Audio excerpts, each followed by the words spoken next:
Come on, y'all. Let's get talking.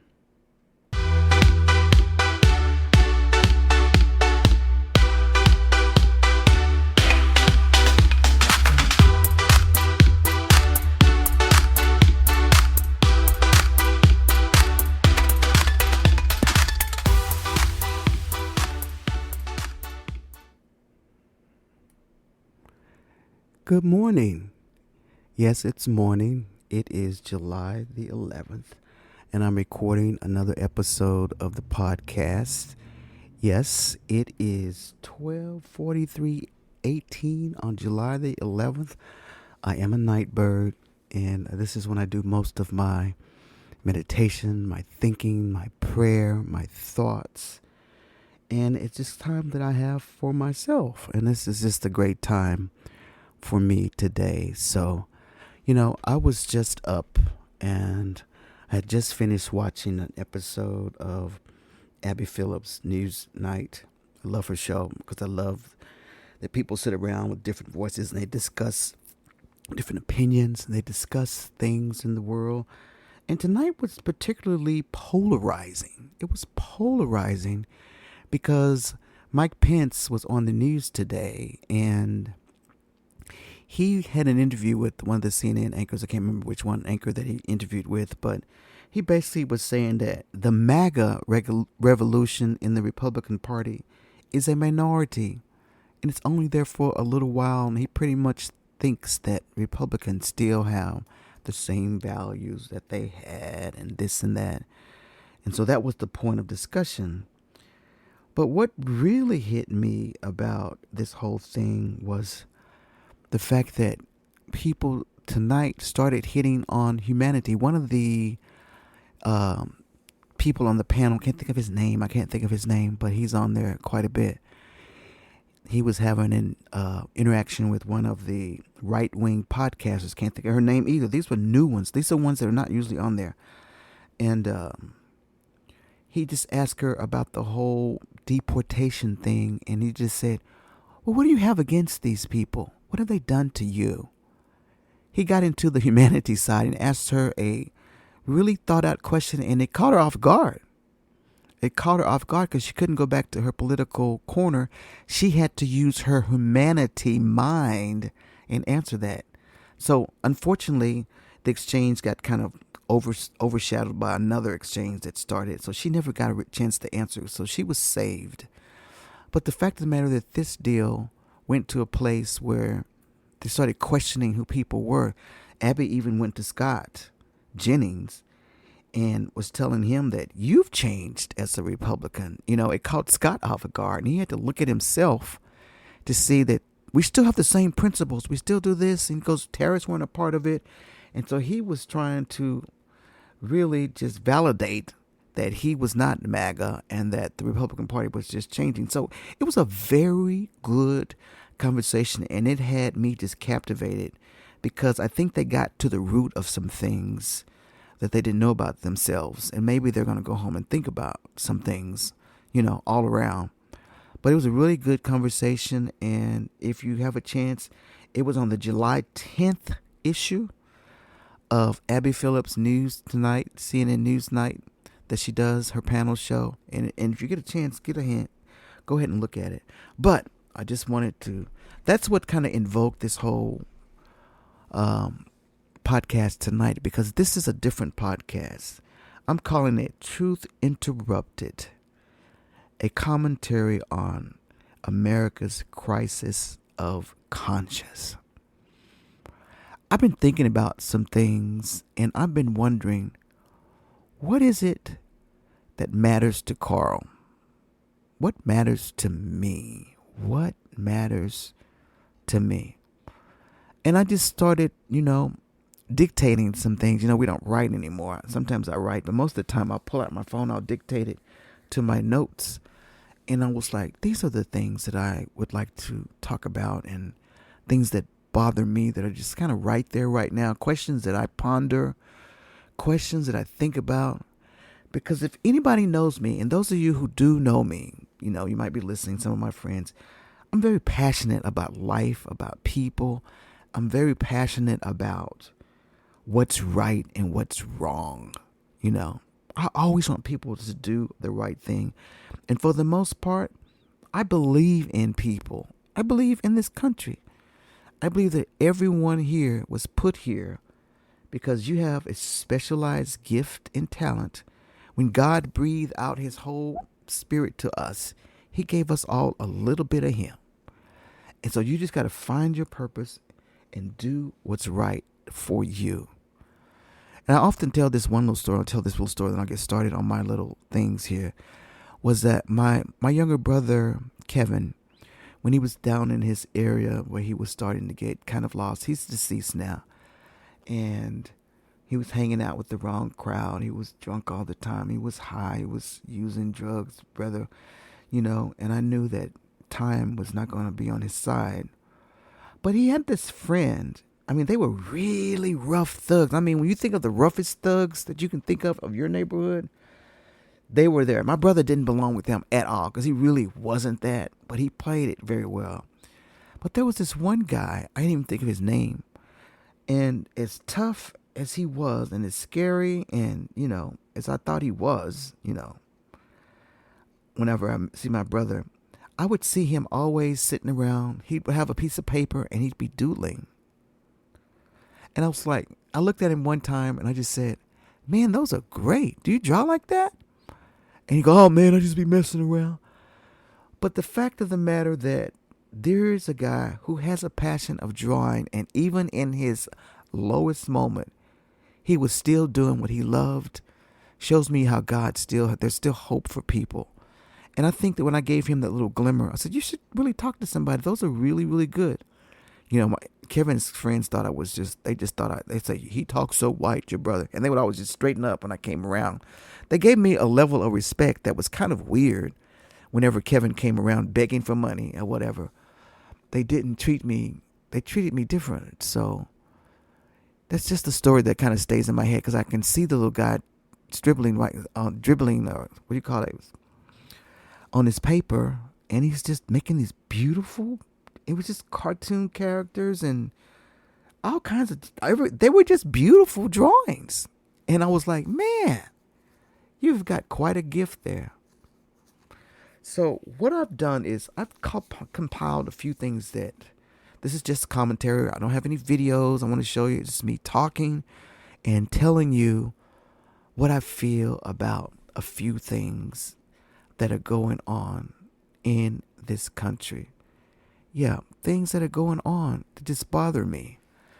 So, when I thought about doing this, I thought about what is it that I'm going to talk about, Carl? I don't know. I was like, I'm going to just look calmly into the camera and just start talking off the top of my head and just go through what is on my heart. Sometimes I just have to speak from the heart because that's who I am. Yeah. So today's episode is raw, it's passionate, it's commentary, no interviews, no filters. It's just me talking. Just me and some truths that need to be said out loud. So you can judge me. I know y'all will be in those comments and you'll be asking the questions, this guy is crazy because, MAGA comes at me hard, God. They come at me hard. And they've given I've had some colorful comments that have come to me because they was like, man, are you crazy? But you know what? No, I'm not. I'm just passionate about life. I'm passionate about life. I'm passionate about doing what I'm supposed to do in this world. And if I'm crazy for doing that, then maybe I am crazy. I don't know. So these are the questions that I ask myself and I ask you as listeners. And those of you that are starting to listen, I really appreciate you starting to catch hold because I'm starting to get a little bit of, gumption here. So hopefully this takes off, but that was not my reason for doing this. I did it because I felt like I needed to. It was a part of me that needed to get out. So my first ponderance is, why does Donald Trump's base, why don't they get that he's using them? Why don't they get that? Why can't a reasonable human being see that he's using them? It just baffles me. We have smart, strong-willed Americans that are being duped by this guy. How can a man repeatedly show his disdain for the very people cheering for him? And you can try to tell them this, but they don't believe you. And they still get undenied, and he still gets loyalty. I don't get that at all. How does that happen? I don't know. I mean, this guy, he flies on private jets. He's from New York. He's rich. And the people that are following him have nothing in common with Donald Trump. But I do say this, what he does have in common for them is there's a sector of our people that feel like they've been left behind, and he represents their leader. I've even seen somebody say that he's their Martin Luther King that's delivering them. Really? I mean, this guy lives in gold-plated luxury, dodges taxes, and he laughs at the working class. He does. But, I don't get it. Yet he's somehow become the voice for the very people he exploits. Sit there and let that marinate. He's become the voice for the people that he has exploited for many, many years. Donald Trump is a rich elitist. And he's managed to find you, if you're followers of him, and reach into your psyche and tell you that I'm going to make it better for you. I'm going to stop the people that are making it hard for you. I'm going to get rid of all those people that are bothering you and that make you upset. That's what I'm going to do for you. So what they have done, they've bought into this. Yeah. So if I'm a racist, get rid of all the illegal aliens. Put the black people back in their place. Get rid of that LGBT, I'm your guy. So that's what he represents. That's what I believe. It's just kind of baffling to know that. It really baffles me crazy. And they're all in my comments, This is just crazy because, this isn't leadership. It's manipulation. He's manipulating a whole sector of the country. And what really hurts me is that I have friends who I know who support this bull. Family. I don't get it. I don't get it. I really don't. So, as I told y'all, this is just off the cuff, me talking. These are things that bother me. So, that was my first little ponderance about Donald Trump. But you know what? It's time folks open their eyes. He's using them. He's not uplifting y'all. He's not. You got to open up your eyes.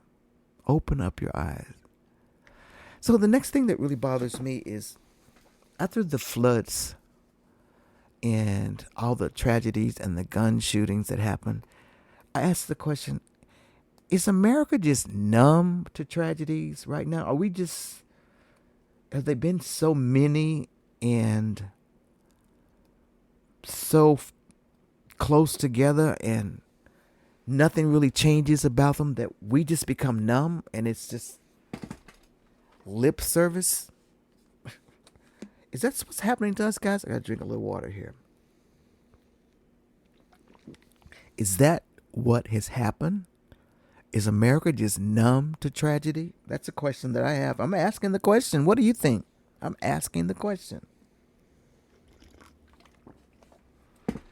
So, I just thought about it with the flood and how everybody's made it all political. People are dying, little kids. And we're making everything political. I mean, it feels like we reached a point where mass shootings barely make the front page anymore. Yeah, really. I was saying, when did this happen? A school shooting? A hate crime? Another wildfire? Okay, here's another one. Here's another one. What have we done to ourselves? Where are we? Where is the human side of us? Where is the human being? This is the stuff that I think about all the time. So, now we kind of just scroll through stuff. I go through my social media. I'll see some things where and I just scroll through and, they stay on my mind. But, we've been able to put ourselves in a position where we can push that stuff to the side. Doesn't happen to us, so don't have to worry about it. And then we just kind of move on. And I'm talking about me too when I say this stuff, because even though it does pull at me and it hurts my heart, and sometimes I can't even function after I hear about some of these things. I can't function. That's where God has given me this gift where I feel the hurt of people. It's one that I don't particularly like, this gift, because sometimes it gets me in a place where I can't even function. And I wonder, why did you give me this, Lord? So I'm asked the question, where is the urgency, people? Where is the urgency for us to do something? Where is the unity? I remember how good it felt after 9/11. These are the times I can remember where we felt good. After 9/11, America pulled together. White, black, everybody. Man, people, we looked at those people that helped get those people on the plane, the one that crashed in D.C., how those people came together.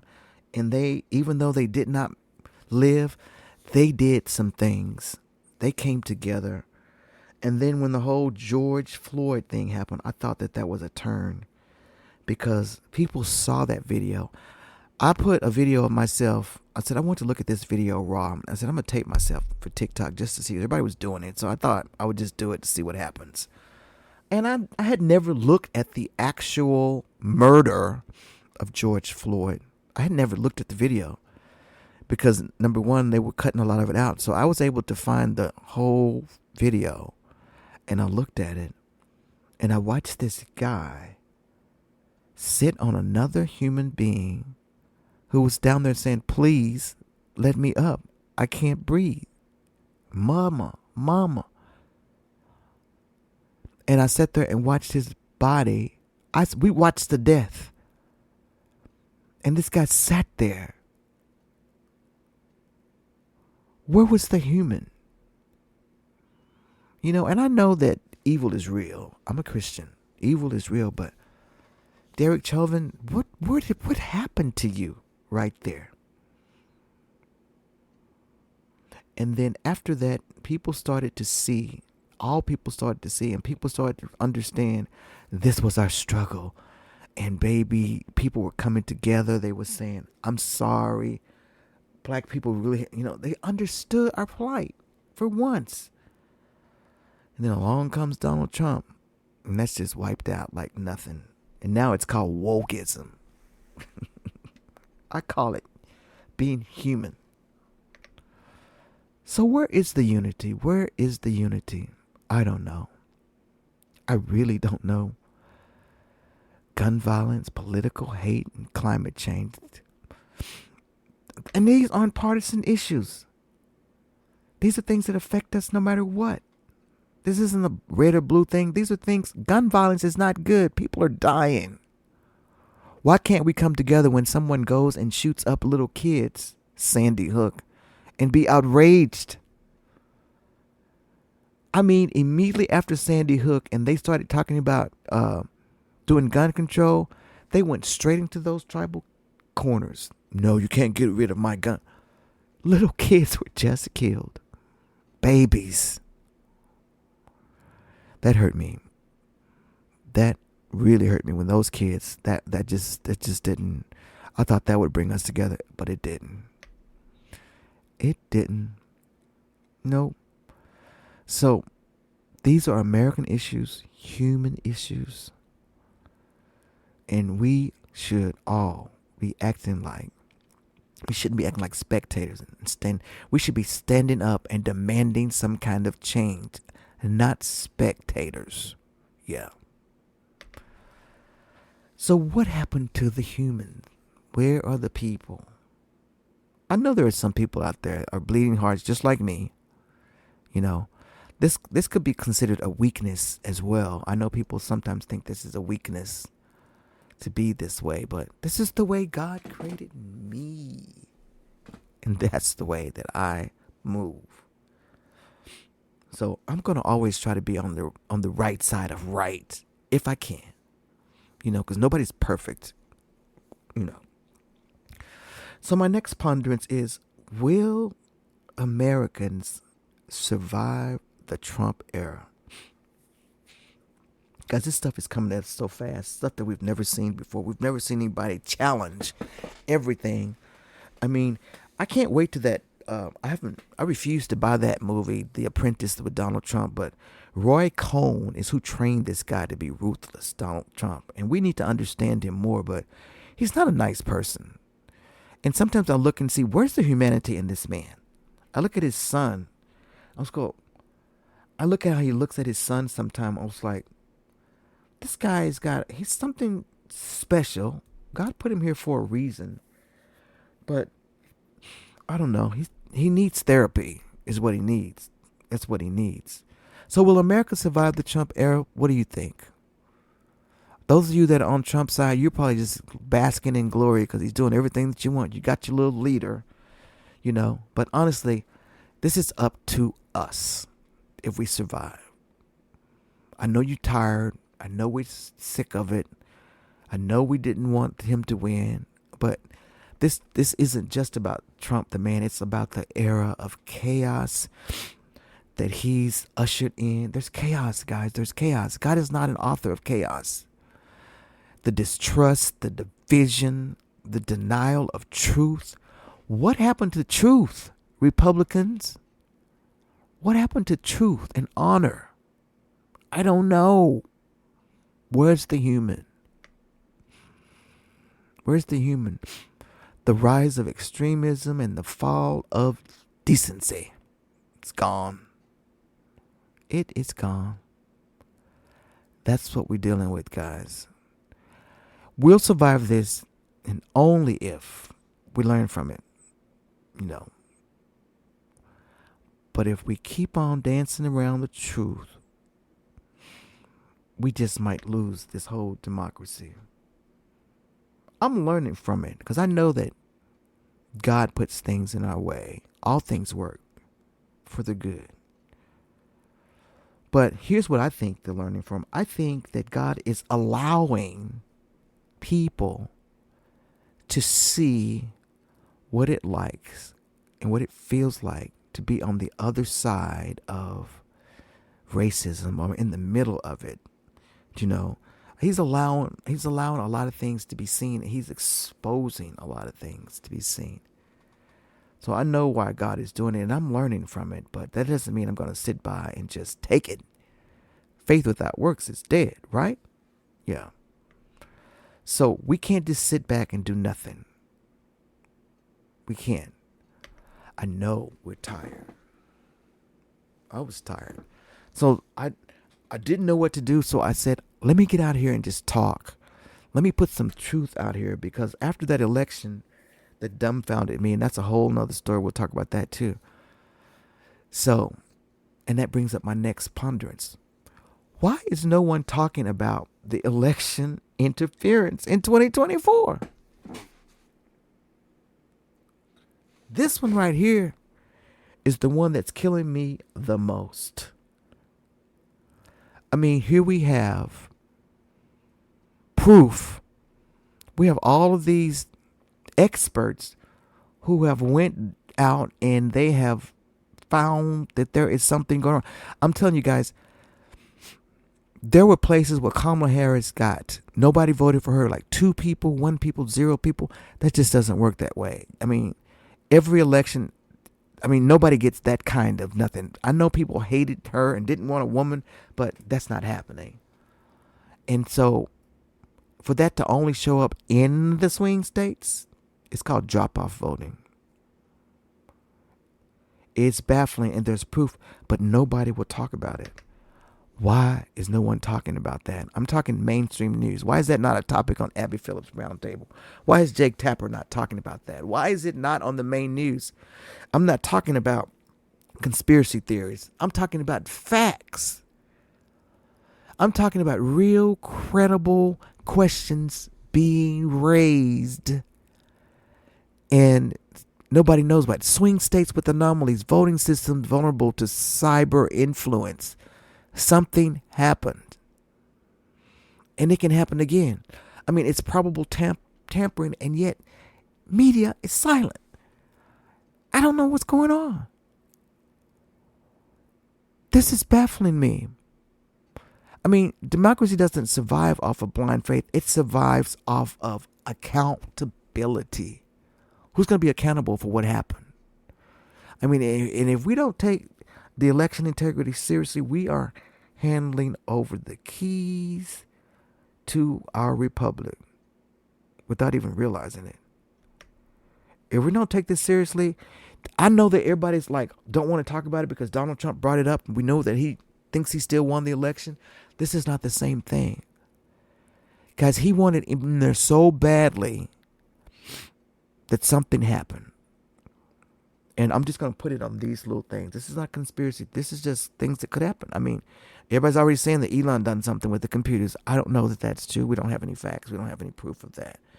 Some people think that Putin may have done something. We don't have any. We do have some facts on that because they did. Merrick Garland did find some manipulations in our elections, and they were able to capture it, where he was sending all these fake news bots and whatever.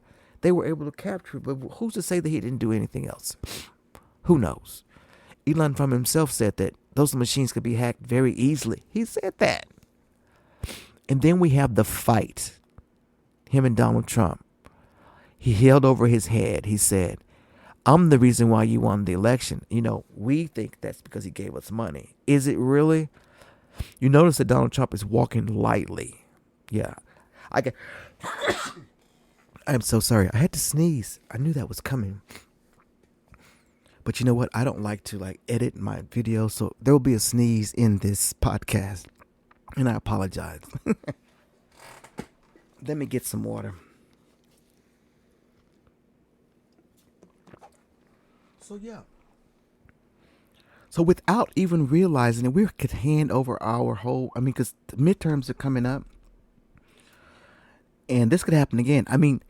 Vladimir Putin has this thing called a Russian tail in his election. He makes it look like the elections are democratic, but it's not. He's messing with his machines every time, and his people are sitting there, and they probably know it, but they can't do anything about it. But that's the way he presents it to himself. They've even named it. It's called a Russian tail. That Russian tail of voting trends is showing up in America, and that is what is showing up in all the swing states. Vladimir Putin's remedy and potion for winning elections. That's not what ours is, a bell curve. Americans' trends are the same. They do the same things over years. There's not that many deviations from things. It looks the same every year. Somebody wins, somebody loses. Somebody wins, somebody loses. Graph, graph, graph, graph. Not you get all the votes, you get nothing. You get all the votes, you get 2. That's not the way it works in America. And there's proof of it. So, if you don't believe me, go out to electionalliance.com or .org and read all the reports. And there's another group that's doing it too. They have information. So the good thing about it is, guys, is the Rockland County, New York, a judge has allowed, because that county is so obvious. Kamala Harris got 0 votes in one of the voting precincts on that whole county. She got 0 votes, and Donald Trump got all of them. And there were people that said they voted for independent, and they're not showing up. So they're allowing that recount to go forward, and they're going to match it back, and that's going to tell us something. And then the rest of the country is going to go off of that, and then that's going to tell us something, because that's the first one that a judge allowed. Okay, let's just do it. So we'll see what happens. We should be hearing something about that in September. So keep your ears open. Check back on my podcast, and I'll talk about it for sure. So here's my next ponderance. When will we truly deal with race in America? I know y'all are tired of black people saying that there's no race problem. There's nothing. We're all okay. But let me just put this to you. I'll put it to you just like this, and then you tell me if this is real. All right. So when all of the rioting in the 1964 and the Civil Rights Act in the 60s and like blacks were fighting for their rights, and then we finally got things done. So at that point, do you think that's when, voila, no more racism? There's laws, so everybody just stops. So you think all these racist people just like stopped living, breathing, birthing new kids and birthing new? Do you think they just went away? Do you think all of a sudden magically, poof? No, those people are still here, and they had children, and they taught them the same way, and they had churches, they taught them the same way. So nothing has changed. These people have still been inbred in our society. They didn't go anywhere. How many hearts do you think were changed in the South? A few. I know that there were a few people that changed who they were. But for the most part, these people are still here, and they have children and grandchildren, and they were teaching them the same thing until somebody broke these generational curses. So ponder on that. Then you tell me that it's just gone because there are laws. But that doesn't mean it's gone from the hearts and minds of people. Laws protect us if we let them stay that way. But when you get rid of these laws, what do we have? Black people, all we had was the coverness of the government so that we could even do anything. So when will we truly deal with race in America? That's my next ponderance. When will we? I don't know. I ask that question because that is the root of everything. I mean, we can't heal what we won't talk about. We won't talk about it. White people, y'all just refuse to talk about it. And here's the truth. White Americans need to take the lead on the conversation. You have to take the lead. You have to sit down with your own people and start these conversations and rid this from our society. You got to take the lead. Yeah, you do. Because you don't listen to us. I mean, you think that we're trying to get over. No, we're not. We're just trying to get equal, not over. Black people didn't create systematic racism. We've just been burdened by it. We didn't create it. We just have to live in it. And this isn't about guilt. It's about responsibility. Your responsibility. Until America sits down and has that uncomfortable, raw, honest conversation about race, nothing will change. Nothing. Think about that. Let that marinate. Just think about it. I want to sit down with someone and say, whenever you tell me, you're so articulate. You are very articulate. You know what you're saying to me? You're saying, oh, you can really talk to be a black person, and y'all don't get this stuff because y'all don't hear yourselves. That's kind of thing you don't say to black people. You're so articulate. And why? If you don't know anything by now, black people are extremely smart people. We're very smart. We're very talented. And when you let us, we can do all kinds of things. Like build cities like Tulsa and do our own thing. Create our own wealth. But no, you don't want to leave us alone. You want to destroy it. Do you see what I mean? We are very independent people. And we have tried. And we would build our own cities. But what do you want to do? You want to send a whole freeway through it. You want to make that eminent domain and destroy it because we are finding our own wealth. So don't sit back and tell me that we haven't tried. And when the law is not on our side, you push us down. Do y'all get that? Do you get that? So that's the conversation. We have to have a raw. If you have black, white friends and whatever, take the time, sit down and do the dirty work of just talking to each other and just say, this is how I feel. We got to do it. Until we do it, nothing's going to be right, because I believe that we can really do some great things together. We can. We already have. We can. But those of you that have this thing inbred into your psyche, we gotta rid it. For this country can progress like it should. All right. So my next ponderance. Can judges in America really be unbiased? What do y'all think? Judges. I'm talking federal judges. Can they really be unbiased? What do you think? I don't know. With the way the Supreme Court's been acting, and the district courts, because that's politics has played with the courts for many, many years. If you're conservative and you want something done, you take it to a conservative state or city, and you get a conservative judge, and you might get it done better. Democrats did the same thing. Not anything new. That's what they've done. But that's the question. Can judges in America really be unbiased? Based on what the Supreme Court is doing right now, I'm confused. They're making up laws.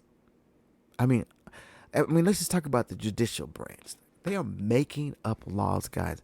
The Supreme Court, once seen as the last line of fairness, now looks more like a political battlefield. Poor little Ketanji Brown Jackson. She's just by herself. I mean, it doesn't even make any sense that she's by herself, which I don't understand that. I mean, justices are ruling from their political corners instead of the Constitution. I mean, they're making up new constitutional rules. I mean, it's tribal, it's partisan, and it's dangerous when we can't depend on the courts. Donald Trump did that. He stacked that court with these people. But surprisingly, certain issues they all go together in. But if there's any gray area in the constitutional writing where they're using words, that can be debated, that's their options, and that's their way of like, I can really change this if we know. And they're using, and that's dangerous, because you need to look at the Constitution from its words. It's obvious word. Take it for what it really says. Don't try to make it something else like we do with the Bible. Make every verse mean something else. Take it for its flat words of what it's on the paper. Birthright citizenship, it's on the paper. It doesn't say slaves. It says persons. It doesn't say anything about black slaves. And we know it was written because of slaves. But does it say anything about slaves? It says no. It does not. The fathers knew that this was going to come up because we are a nation of immigrants. That's something that needed to be there. People come to our country from everywhere. So they were thinking, and Donald Trump said that's not what they didn't mean it for to be what he meant it to be here. If you were born on this soil, you are an American citizen. We are a nation of immigrants. That was there because of that. So now we fight it. We're fighting this. Can you believe we're fighting this? I cannot believe we're fighting this. So the question, we need judges who interpret the law, not bend it for their party. That's what we need. Otherwise, justice would just become another game of red versus blue. And that's what's happening. We're in dangerous places, guys. This is stuff that I never thought in my life that I would see at 65 years old. I've had a great life, fun things. I've gotten to do a lot of the things I wanted to do in life. Still not done, I'm one of the rarities of being a baby boomer. I'm a techie baby boomer. I didn't let technology leave me. A lot of my friends go, how do you know all this stuff? I know because I learned it. It's something that I've always liked. So, and a lot of my little young friends, especially at church, like they say, Brother Cole, how do you know all this stuff? My mother don't even know. I was like, study, learn. I wasn't born into the computer age, but I was just so wow, captivated by what was happening. I just had to learn. So I read and I taught myself everything. Thank God for work, technology came in, but I extended it. I studied, I got things, I learned about it. So it's all about you and what you can do. Yes. So my next ponderance, why can't Democrats message their wins? Democrats are, and I'm a Democrat. I'm not an independent or nothing like that. There's nothing on the conservative side they've never said anything that appealed to me. I vote my interest. I haven't seen anything that they appeal to me. But if they said something like, if you vote conservative and you're never going to have to pay taxes ever again, because we're going to take care of that and do some stuff like that, where it would be my interest, like, that's a good interest. I have to pay taxes. I don't want to pay taxes. I might consider you. But from now, you're not giving me anything that I want to vote for. I vote for my interests. So, Democrats done some great things. Joe Biden's done some great things. Barack has done some great things. A lot of Democrats have done some great things, but a lot of people don't know. Like one of my, this is like, y'all might know Amanda Seals. I'm just gonna say her name. She is a television personality, actress, and she has her own little Instagram podcast, whatever she calls it. I don't know if it's a podcast or not. But she got a lot of flack because she was going, what has Barack Obama done for black people? And at surface level, you might think nothing, but he did a lot. I mean, I don't want to go through it right now, but everything is not pomp and circumstance, and it doesn't make the front page, doesn't mean he didn't do anything. Do the research, Amanda. Do the research. And everything's not a big old giant sexy bill, but he might have done some things, a lot of little things he done. But he was our first black president, and he had to walk lightly to even get in there. We have people that have voted for Trump that have voted for Barack as well. Do y'all get what he had to do just to get in there? He basically had to whitewash himself. Pretty much. He did it to the point of, he got to the point where I'm not going to do that, but he took it way down. That's what we have to do as black people. We have to make ourselves acceptable for you. That's what we have to do. Barack knew what he had to do, and it worked. So why can't Democrats message their wins? That's the ponderance right there. Why can't they? I don't understand, because they do some great things. I mean, it's wild to me that they can't message well, and that's their problem, because they're good people, and we got some rotten ones in there and just kind of there. I mean, Democrats fight for health care, education, workers, civil rights, and climate justice. Those are things that we all want, and they fight hard for them. But they got some bills done. I mean, they fight hard for these things for the people. They're not out there trying to make money off the American people. They stand for the American people, pretty much. They do. But they've got the worst marketing team in history. Democrats. We don't market ourselves well. We just don't. We don't. I mean, Republicans out there, and you know what they're selling? They're selling fear. And Democrats, we try to sell facts, but they don't work. Like Jasmine Crockett was talking about, I want to be able to do stuff like, you see this building right here and these roads that are being done? All that is being done because of Joe Biden's infrastructure bill. That money, that's why you're seeing all this construction everywhere. That's Joe Biden bill at work. If Trump had installed it. But that's Joe Biden. They're working on that bridge. That's Joe Biden. Hey, they're putting Wi-Fi all downtown. Did y'all know that? That's Joe Biden and the Democratic Party. Yeah. Clean energy, all the climate change stuff that's been going on, and you're getting more stations where you can plug up your cars and charge. Like, that was Joe Biden. Do you know what I mean? I should be the marketing director for the Democrats. They just don't know what they're doing. And it's because we have such a big tent of people, diversity, talent. They didn't know how to package it all right and put the message out there. But Republicans sell fear. They package that crap real good. They sure did.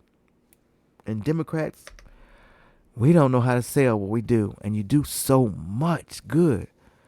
But guess what wins hearts faster? Fear. If I'm afraid, that's it. The Democratic Party needs to tell the history, its story, boldly, clearly, and in plain language that people feel that they can relate to. But you know what? I don't know how plain you can get it. Kamala was telling them, I'm going to help you with your child care. I'm going to give you some money to help you put down on your house. How plain can you get? And that's where I go with us as voters. What is it that we're looking for? You got to find ways to speak to people and meet them where they are. And I think some of the tactics that they're trying to do, like become Republicans, that ain't going to work. 'Cause that's not who y'all are. Y'all are not these people. No, you're not. All right. My next ponderance, this one's probably going to get a lot of little hate stuff, is the church in America. What has happened? Now, I grew up in church. I'm a Baptist kid, a Baptist boy. And I grew up learning, the do's and the don'ts, the commandments, and do this, do that, do what. But, I had to go back. I have been going back and unlearning some things because some of the stuff we learn is just bull crap. It's just bull. And we need to go back and really start thinking about some of the stuff that preachers are telling you and whatever. Go back. Go back and read for yourself. Read what Jesus is saying to you. Learn for yourself, Get rid of all these crazy rituals and things. I won't say rituals. Rituals are good. Some of them are good because I love doing communion. That's a ritual, but some of these traditions and things that the church has is why we're where we are racially. Because, white people still believe some things that are not true in the Bible. Isn't that weird? So I'm thinking, what is it about your church that you need to unlearn? Unlearn about your church. Many people are quietly asking this question. I see this all the time. Do I even trust my church anymore? Some people don't anymore. People are starting to wake up, especially the younger people. Us older people, we've learned from a lot of things. Nothing's bad about church because I learned some great things in church. But too many churches have become political machines instead of places of healing. When I go to church, I want the Holy Spirit to come in. I want him to cover that sanctuary, and I want people to be delivered from healing, and that's the church I want. I want God and Jesus to inhabit the praise of its people. That's what I want. I want to get closer and closer to God because, the seeing that face of God, we don't only get a glimpse of, you don't get a glimpse of nothing, but you get very close. That's what I yearn for. The glory of God, the beauty of God. All this doctrine and this, we can't do that. That's not who Jesus was. That's not who he was. So go back and study him. You can say that Paul and some of the others, some of that stuff from some of the other ones, I don't know. As long as I know what JC is saying and doing, that's my guy. The Holy Spirit, that Trinity. That's all I care about. I care about doing what's right, and I care about sharing the glory of God and giving people the chance to understand that God's got it for you. Getting you to a place right there, but not judgment and retribution and all the things that some of the churches are doing right now. That ain't it. So I'm unlearning a lot of stuff. I'm just doing it. But Doesn't change my relationship with God at all. But I'll call some stuff out in a minute. I will. I mean, preachers are preaching judgment, not grace. Control, not compassion. They're not doing it. So, that's my ponderance. So maybe it's time we unlearn some of this toxic theology we were raised with. What do you think? Some of it's toxic. Y'all know it is. So that you can rediscover faith that frees us, not bind you up and make you all crazy. You don't want to be that. You want to be free. Free to just love God, share his glory. When someone looks at you and see that you love God, that's all you can do is share it. You ain't got to judge them. They'll figure it out for themselves, but just share God. I didn't mean to get preachy, but that's where I am. So that brings me to my next ponderance. Why can't Americans just let people live and be who they are? I asked that question because, the way the Republican Party comes at the LGBTQ community and, all kinds of people that want to do the things, the people that want to sing country music. Black people want to sing country music, people don't want to, people want to be trying to do things that are not as normal as people call normal. But they're just still a loud and toxic part of this country that kind of wants to dictate how others live, love, worship, and exist. Who are you? And why? Do you care what I do? I have to live my life with God. I have to report to God. That's going to be my thing. So why does sometimes someone's identity or joy offend you? Why does this trans person over here offend you? Why does this gay person who's marrying someone offend you? Why does this woman that doesn't want to get married and have children offend you?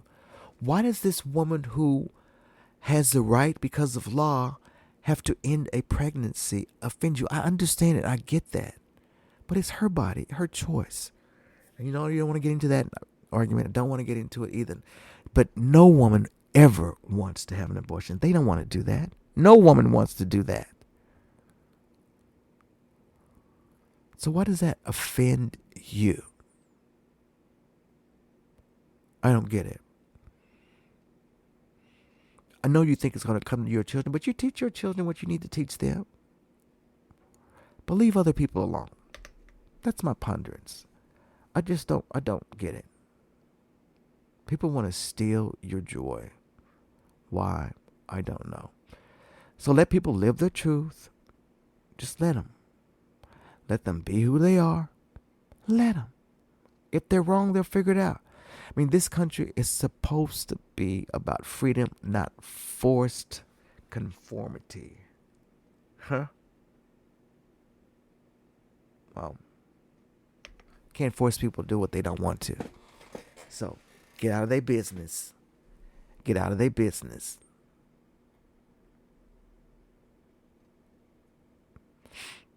Yeah. Next ponderance. Has social media destroyed our humanity? I asked this question because yesterday I was I was looking at, just scrolling like I normally do. Maybe I was on Facebook, I don't know, or Instagram. Probably Facebook, because that's where they get kind of crazy sometimes.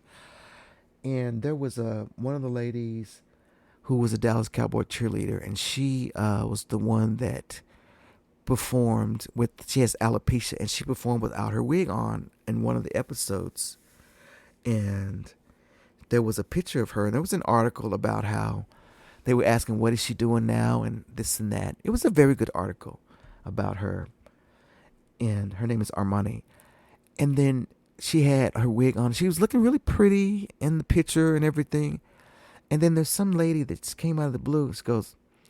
She goes, She's not really a pretty girl to begin with. Why was she even a Dallas Cowboy cheerleader? She's not a pretty person at all. And I'm going, how mean.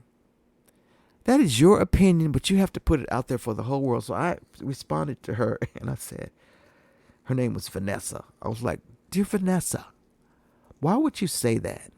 Why did you have to be mean and say that right there? Was that necessary? And then another one came along who was a rah-rah person with me, and he goes, because she is an evil human being, is how he responded. Yeah, y'all out in these comments saying whatever you want to say sometimes. And me included, because has social media destroyed our humanity? Has it?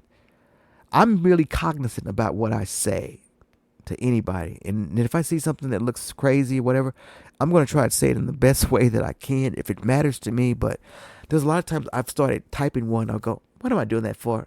I'm not saying nothing because I'm thinking about it. You being who you say you don't want people to be, Carl. Yeah. You just got to say something. People need encouragement. People need encouragement. So has social media destroyed our humanity? What do you think? I don't know. What are you doing? Sometimes I do wonder if we just gotten too polarized with social media. It's a wonderful thing. It's really opened our eyes up. It's given us an eye into a lot of things. So, I mean, but we scroll past suffering. We mock people in pain. We argue just to argue sometimes. We've turned cruelty into like content. Yeah, some people would go out there and do content just to be cruel. There's content. Yeah, no, I'm telling the truth. And you probably follow them. I know I do.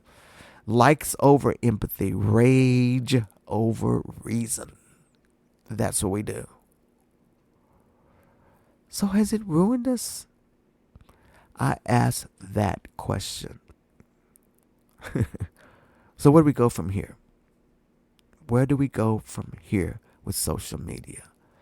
We got to be responsible with it. Be responsible with it. And you have to reclaim your humanity. If you know you're going in those comments just to be trolling somebody or just making them feel bad, think about what you do before you put it in there. If it's something that people need to hear and you think they really need to hear what you have to say, go to their DMs. Don't put it out there for the whole world to see. You can direct message them and say, I didn't want to put this out there, but I just want to tell you this. That's the humane way of doing it. But no, y'all want to get clicks and likes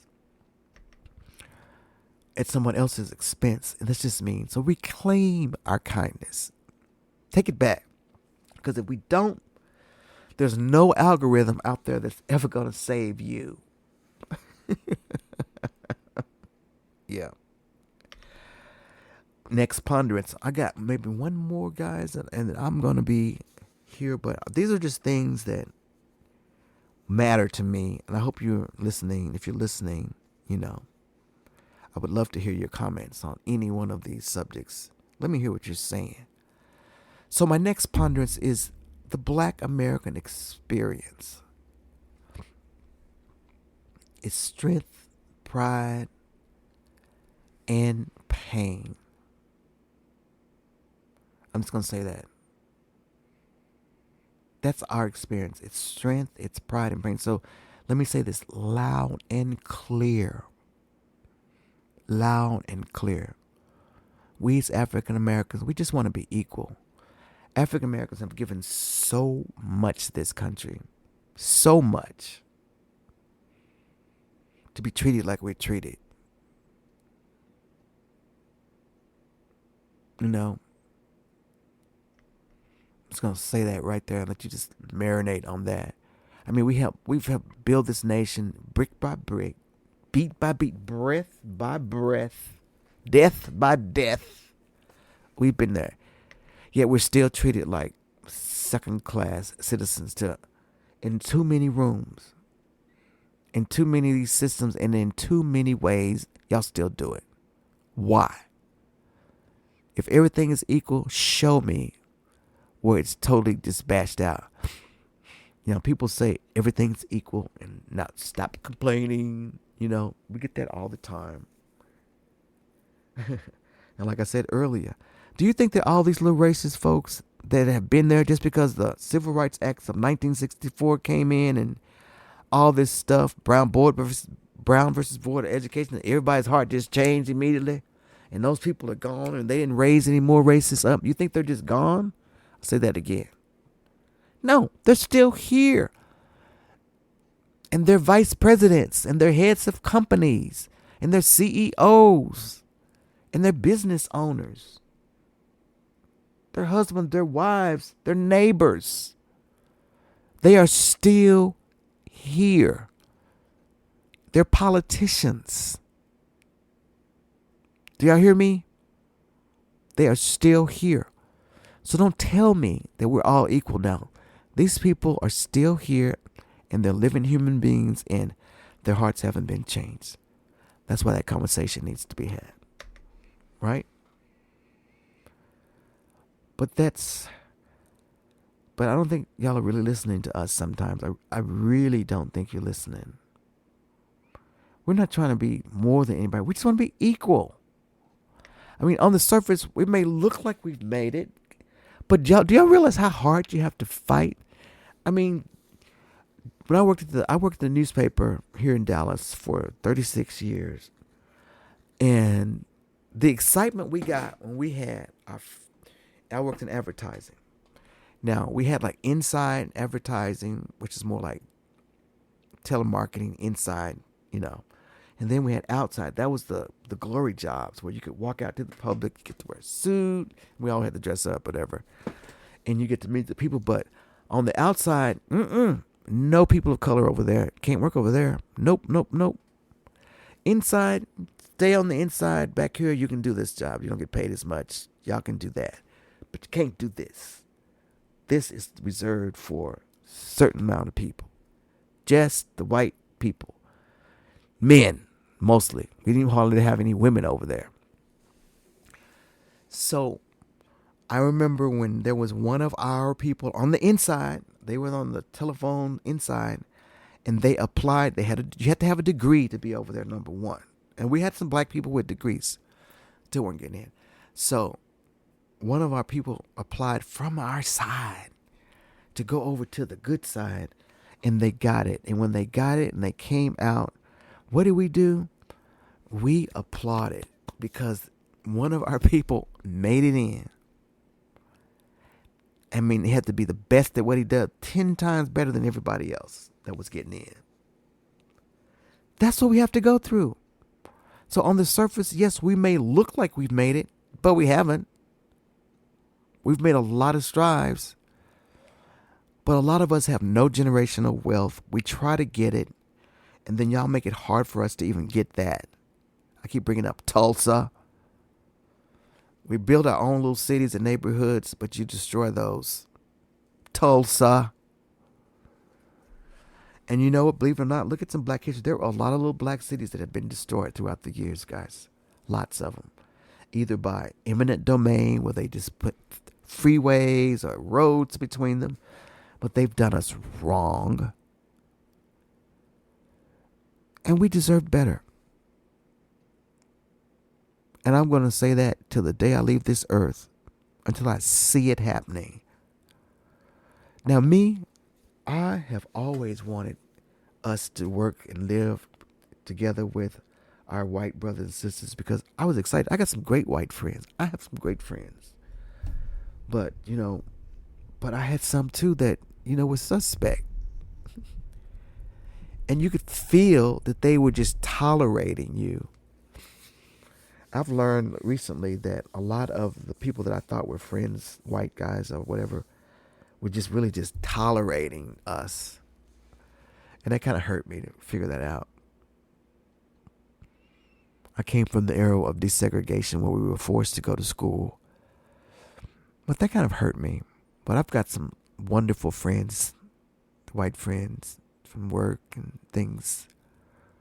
And I love people. I just love people. But I also love people to be their ethnics. I love ethnicity. I love that there we have Chinatown. You can go to the Vietnamese part of town and get food. I love all that. A little of Italy and New York. I love that people celebrate their diversity. Celebrate it. And let us do the same.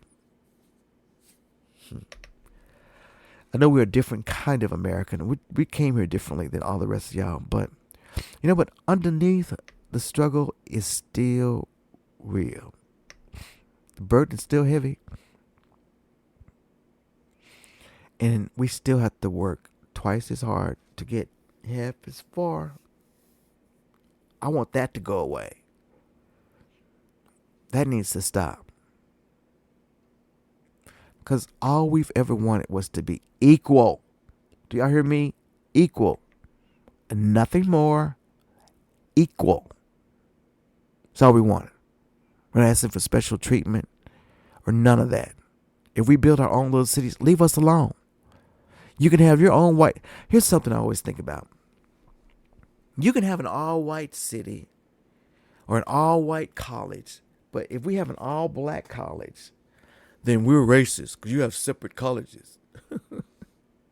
But you have for years.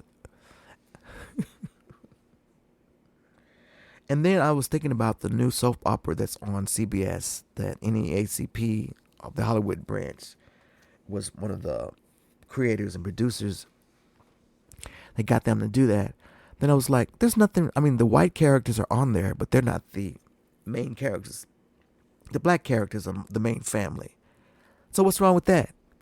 It's been white families. It's been the main characters with black supporting characters. So if the racist is everything is even, then y'all shouldn't have a problem with being on an all-black show. Right? Right. I love it. If it's going to work one way, it should work the other way. Equal. That's my word. That's my word. We're asking to be seen, to be respected, and to be heard. Nothing more. Nothing more. We are proud people. Very proud. We are resilient people. That comes from our African heritage. We're resilient. We fight. I love when I see an African brother that comes from over from Africa over here. They go straight into business. They're very strong people. And I know where we get that from. But, you know, we're Americanized. We're not as strong as they are. But they're strong people. Very strong. Very family oriented too. You know. And we're still here. You know what? And we're not just fighting for ourselves. We're fighting for the soul of this nation. A lot of stuff that benefit us because black people had to fight for it. Yeah. So that's the ponderance there. So here's my last ponderance. Republicans, you have failed America. Why? What is wrong with y'all? I talked about that a little bit earlier about Republicans. What has happened to this party? I mean, I'm just going to say it. I'm just going to say it. And it's going to give me a lot of little clicks and whatever else. But that's okay. Republicans, you failed this country. Yes, you have. You're acting like the MAGA party is the party that you grew up on. And that's not the party you grew up on. And you ask why people are so upset about things, because you're running the country. You don't govern well. And you know what? And I always ask myself why I get so upset when I find out somebody voted for Trump. I get really upset and I get uncomfortable. And the reason I get uncomfortable and why people ask that and why people want to boycott or not do business with Trump supporters or not bar them or don't want to invite them to Thanksgiving dinner or don't want to sit at the table with them is because you stood by and you let truth die. You stood behind a man that does not stand for truth and decency.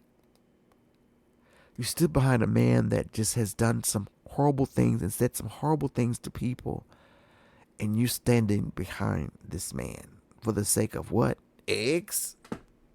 That's what you say. But we know that's not true.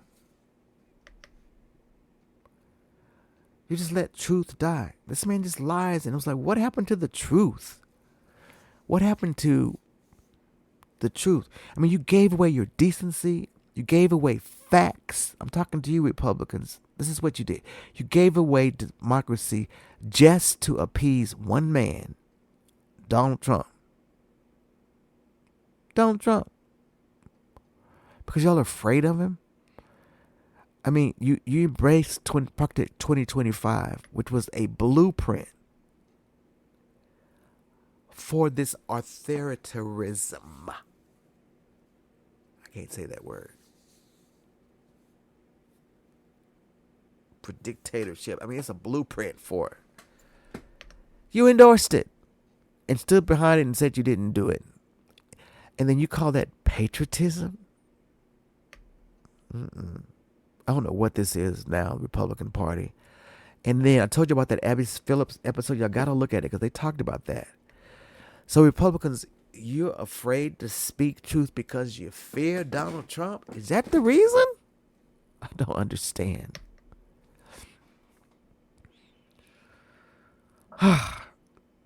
You fear Donald Trump more than you fear losing your soul. You've given your soul. You have turned your back on honesty, on honor, on humanity. Yeah, I said it. Republicans. You have. So yes, people get angry when they learn they voted for him. I do. I mean, I get uncomfortable. I can't have a reasonable conversation because that vote says everything about your values.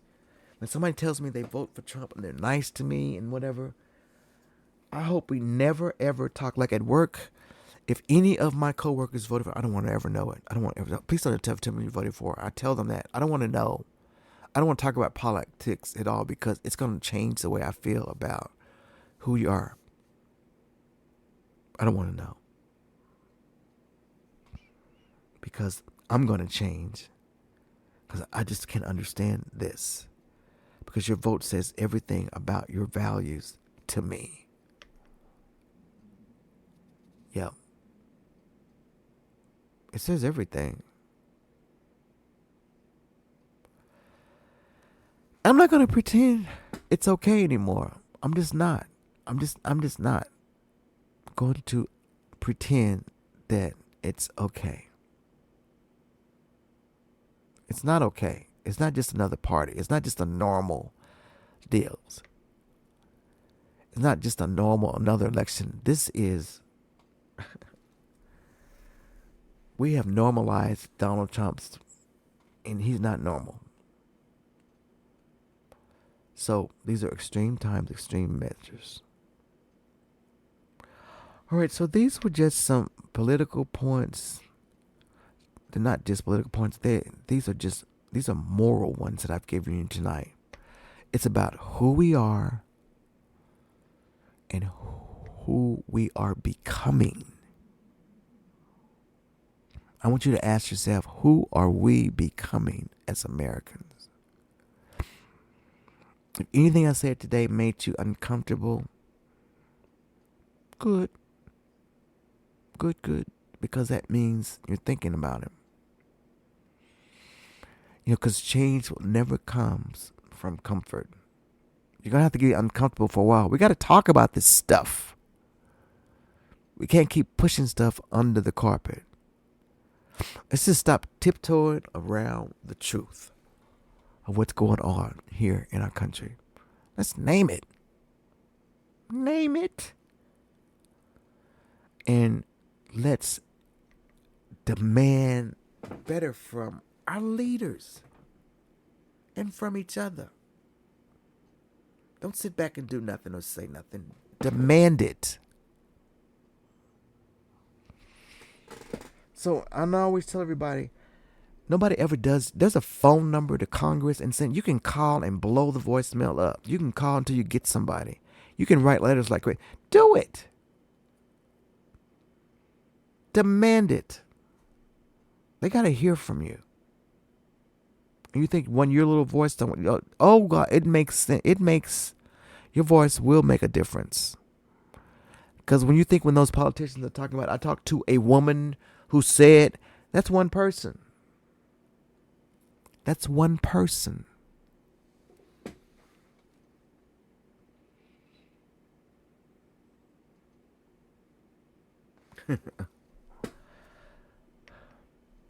So you got to demand it from our leaders. Well, thanks for giving me the space to speak today and just say stuff off the cuff. These are things that mean a lot to me right now. And there's more, but those are just things off the top of my head that I think about. But I want everybody to, let's keep the conversation going. Do your part. Do it, whatever you got from this, do your part. If you're in the comments and you're saying stuff and you're trolling people, stop it. You know what I mean? If there's somebody in your family that you need to have a conversation about voting for Donald Trump and you need to talk about it, do it. If there's something going on in your job that's not right and you know it's not right, call it out. Have the conversation. Change is messy. It's going to be messy. Unfortunately, that's what's going to happen, guys. But let's keep the conversation going until something actually changes in America. Yep. Until something actually changes. All right. So thank y'all so much for this off the cup special edition of the podcast today. I'm so glad you listened. If you listened to the whole thing, I appreciate you listening to me. And you can always find me on all the podcasts. I'm on iHeart. I'm on Apple. I'm on Amazon. What else am I on? I'm on Spotify. Then, of course, I'm on YouTube Music as well. You can find me on all those platforms. Yes. So today's title was Truth Interrupted, a commentary on America's crisis of conscience. And I've had a great time. Guys, it is 2 o'clock in the morning here. I started at almost 1. But this is what I do at night, so I've got to go to bed. But I thank you so much for listening to another episode of Let's Talk with your boy, Carl E. Long. And until we talk again, have a wonderful evening. Bye now.